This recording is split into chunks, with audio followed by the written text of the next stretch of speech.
Hello everybody, Tash here, and it's the How to Renovate podcast. Welcome back.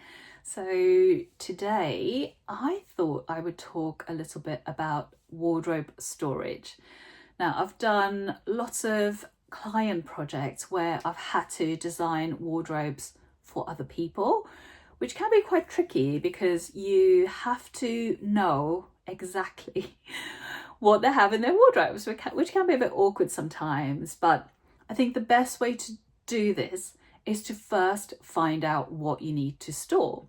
So therefore, I'm always asking my clients for lists of how many items they have in their drawers, how many meters of hanging space they need. So that's kind of where we start, because I find, funnily enough, even though people are adding wardrobes into their home, they're not really thinking about what they actually need to store. So number one is, what are you actually storing? Because I think people just will get a wardrobe of a size that may fit into their room, and they're not actually thinking about what they need to store. And I think it's really frustrating to go through the effort of buying a wardrobe or having one built in, and then finding out as you're putting your items into the wardrobe that you don't actually have enough space and everything's still crammed together and the drawers are overflowing. So I think obviously the way to avoid that is to first look at what you need to store, how many items, kind of the different groups of items, such as, hanging items, folding items, bags, shoes, again, which most people forget about when it comes to storage and planning their wardrobe. So it's just kind of taking an inventory of everything you need to store and then noting it down. Before I even start designing a wardrobe space for a client, I actually ask them to hang out everything that they have on a rail with good enough spacing so they can actually move it, and then measure in meters how many meters of clothes they actually have on hangers, because then we need to add extra as well, because some people will be adding to their wardrobes a few items every year.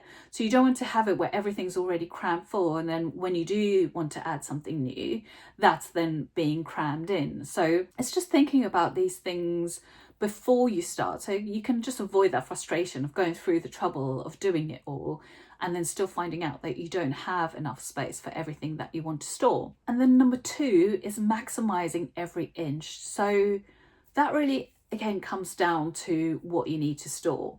So, especially here in London, we don't generally have huge spaces. So we don't have these luxuries of walk-in wardrobes and having a whole room for clothing and so on.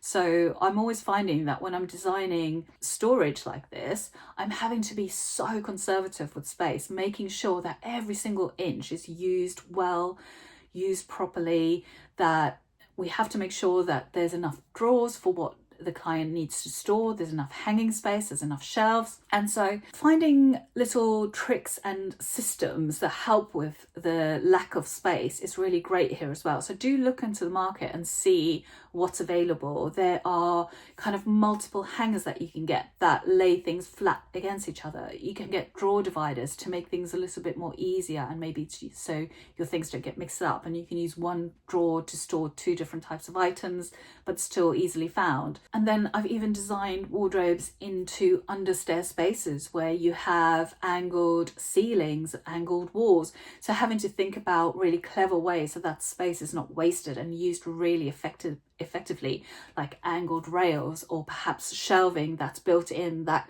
falls along the angle. Then, of course, you've got items like jewellery, belts, ties, and so on. So you want to make sure that you've got space for shallow drawers as well. So just kind of looking what's out there. And if you go to one of the flat pack stores, they will have a huge range of organisational items and add-ons that you can add into your wardrobes. So it doesn't mean that everything needs to be built bespoke, but I just think if you go back to the start, look at everything you need to store and really plan for it, I think that's a great way of just really coming out at the end with a really effective outcome. And then moving on to number three is to think beyond the rails. So obviously, hanging space, really important in any wardrobe. But then, of course, think about all the items that are quite forgotten, like little items like socks and any smaller items. Maybe get some shelves as well with baskets for those, or obviously drawers are great for those.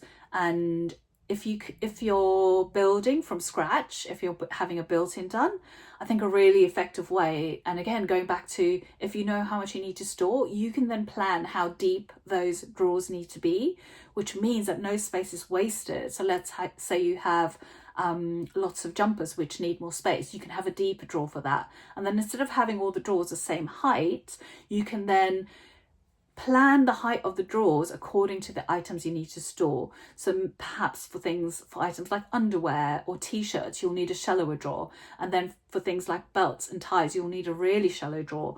So you can plan to have a place for everything just by thinking in really simple terms, like the different depths of the drawers. So it all comes down to just figuring out exactly what you need to store. And then if you're lucky enough to be able to have that built bespoke and do that, that's amazing as well. And then of course, even the flat pack companies do that now. You can get different ranges. They might not be as bespoke as that or as flexible as that, but you can for certain get different height drawers, different systems that will work with what you need to store. And then other things you can think of beyond those rails, of course, any shelves at the top, really great for anything you don't need to use every day, any extra duvets, pillows, out of season clothes. Always make sure if you've got enough height that you're making use of the space above for things that you don't need to access every day. Great storage space for that kind of thing. I really do think that a wardrobe should function like a well-designed kitchen.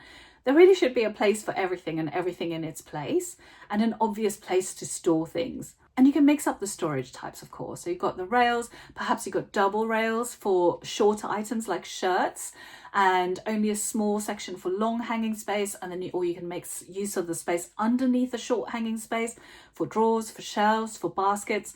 So just thinking about where everything will go, and again, how many items you'll need to store will really make sure that you get a really good wardrobe internal design. And then of course, there's so many clever add-ons now. You can get slide out trouser racks. You can get built-in laundry hampers. You can get velvet lined drawers. I mean, there's so many options. And I do think that it just adds to your smooth running of your day every day and your productivity. If you can find things, I mean, how much time do we spend every day looking for things and we don't know where they are? We don't know where we've last put them or last seen them. And I just think that if your wardrobe's organized the same as with a kitchen, if you know where things are, it's just a lot smoother. It makes your day run a lot smoother. You can get ready a lot quicker, get out the door a lot quicker. So I really do think it's worth putting in the time if you're planning this to do it well, to think about it.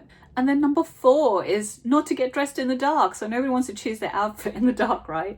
So you can get some integrated lighting now. I just think it's such a great tip here to add some lighting into your wardrobe. I do it every time now. I do it for a client, even if it's, if it's not a luxury renovation. It's not difficult if you're doing a gut renovation anyway and adding electrics to add a couple of spotlights or some LEDs into your wardrobe on a sensor so that when you open the doors, the lights go on. It's actually quite a simple thing to do if you're doing that sort of work anyway. And it just adds a little touch of luxury. You can see everything, you can find everything a lot easier. So I really, really recommend that. And I think even if you're not wiring in now, there are options on the market where you can get rechargeable options where you can just stick them on and you can recharge the batteries, or they can be battery operated and also on a sensor. So you'll get the same feel, but obviously you'll just have the additional job of having to recharge or change the batteries to those. But I really do think it just adds a little something special, and it also is practical because you can see what's inside your wardrobe. And then number 5 is to plan for growth. So I briefly mentioned this earlier, but I always say, I know this can be tricky, especially if you're working with a small space, but try and give your items some breathing room. It's really frustrating when everything's really packed full and you're struggling to get things out, and when you pull one thing out, 3 other things come out with it.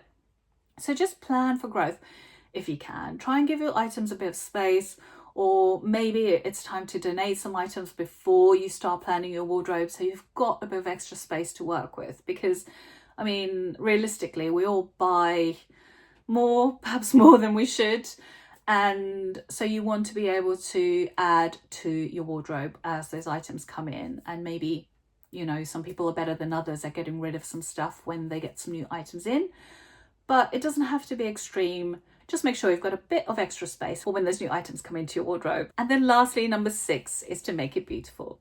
I know it's just storage, but I think if you're thinking about redoing your wardrobe, why not just add some extra lovely touches? So obviously the lighting is one, but you could do some really interesting things here. I once wallpapered the inside of the wardrobe and the doors, and that was really beautiful. Just like a little explosion of colour every time you went to get ready for the day. So even if it's hidden behind doors, you know, just if you have the time and you appreciate that, then just maybe take a little time, go that extra step and make it a little bit pretty as well. And then you could even go so far as to kind of line your drawers with pretty paper. You can get kind of velvet lined drawers now for things like jewelry and belts and so on. And when you're choosing baskets or anything that will sit on the shelves, you know, choose some really lovely ones. They don't always have to be just, you know, the kind of see-through plastic ones. They are practical for what you're seeing inside, but perhaps just kind of upgrade a bit on those. You could add some beautiful hooks inside. So if you're hanging any handbags or so on, maybe choose some pretty hooks rather than just some practical ones. And then also there, if you're wanting to decorate the outside as part of your wider room design, there's so many things you can do with the outside of the wardrobe doors. You can wallpaper within the panels, you could paint them different colours, you could wallpaper them with some fabric. There's some beautiful kind of fabric effect wallpapers now. You could add some sort of mesh. So there's so many ways just to kind of make more of a statement of them rather than just being storage. So I think the main takeaway here for this episode is just to plan. So count all your things, make sure you can lay everything out, measure how much space you need for all of your items. Make sure you've got enough hanging space, really important. And then that last point, which was make sure there's some space for everything to breathe so that you've got a little bit of room for growth. So I think those are the main takeaways here, but I hope this episode was useful and I hope you get to have the fun experience of planning your wardrobe. I always think it's so lovely to have everything organized and in its place, and to have that luxury of space, to have everything in its place is really a lovely thing. So I hope you enjoyed the episode, everybody, and I hope it was useful, and I shall see you in the next episode. Bye for now. For more information on my 5-pillar process for successful renovation, you can go directly to southplacestudio.com/pillars, where you'll find an introduction to the process which covers each of the pillars and what they cover. We also have a number of other free renovation resources. Go now to southplacestudio.com/freebies. I have created some amazing freebies for you there. There is one on the process, like we just said. There is one on planning permission. There is one on kitchen design. There is another one on lighting planning. Go and check those out. There's so much free information there to help you with your renovation.